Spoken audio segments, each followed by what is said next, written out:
Ooh, 10,000. I didn't even.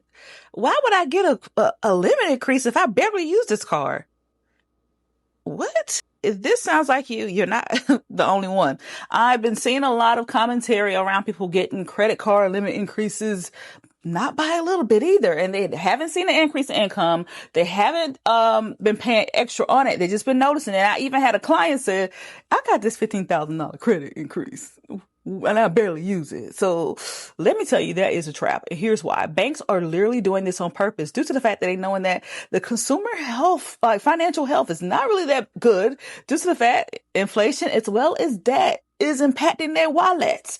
And not only due to the holiday, but due to any day that ends in Y. They're seeing people aren't spending like they used to, both because of the economy and personal money-ish. So due to the fact, even if you're feeling that your money is out of whack, what are they going to do? Bump it anyway. Why? Because more credit means more temptation for you to spend. And honestly, the holiday season is coming in, but they already know the economy is getting even more messier. But like I said, my client came to me with a $15,000 bump. They barely touched the card, but also I'm noticing people that have not really been using their cards getting their credit slashed. Why? Due to the fact that you're not giving them a bag for that card that you have.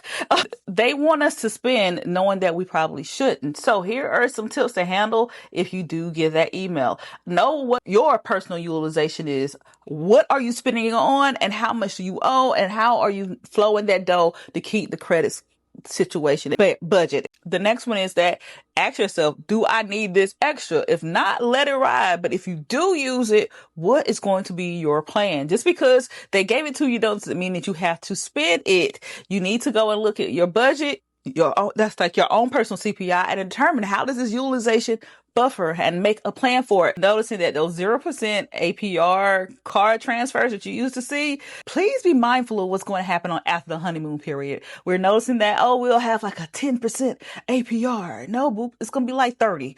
And know also what's going to be the buffered or like a tier system when it comes to the APR. So while your credit limit might help your score, don't let it hurt your stacks. You can control if you do get it, but also be very mindful that these banks will trick you even more into spending more than you should. So let me know, have you gotten a credit limit increase and what do you plan on doing with it? Are you going to let it ride? And also, if you have noticed that your stuff has been slashed, how do you handle that? I'm noticing a lot of people being a little bit more tapped in when it comes to the credit card products that they have. And as a product marketer in my former life, that makes me happy. So stay funded. That's it.